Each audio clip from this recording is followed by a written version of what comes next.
Convaincre les décideurs de nos États à investir dans l'autonomisation des femmes et dans la réduction des inégalités liées au sexe, notamment dans le choix et la conception d'un budget conséquent en mode programme, dont les questions du genre seront prises en compte, tel a été le grand enjeu économique de ce forum des hauts fonctionnaires du budget élargi aux responsables sectoriels des ministères en charge de la promotion de la femme des pays membres de l'espace communautaire de l'Afrique centrale, CEMAC.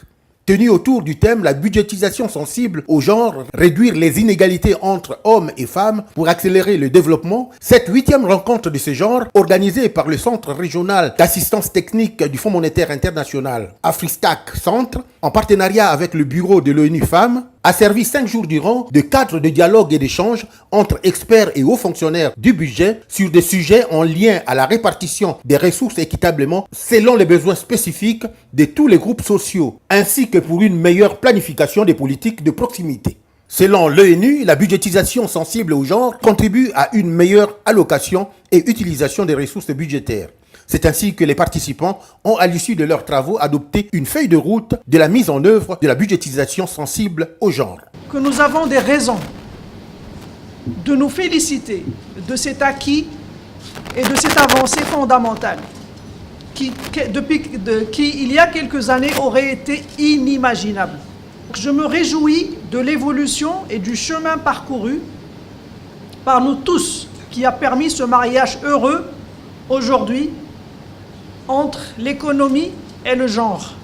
Le Congolais Nicolas Okanzi, directeur général du budget, a été élu avec acclamation nouveau président du FOBAC, Forum des hauts fonctionnaires du budget des États d'Afrique Centre, dont le mot de clôture a été lu par son représentant. J'engage mes pairs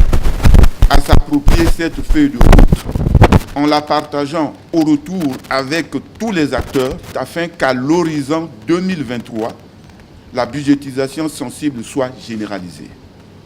Je rappelle à ce titre que selon les échéances fixées par la CEMAC,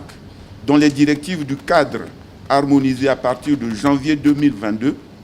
tous les pays de la zone doivent basculer en mode programme.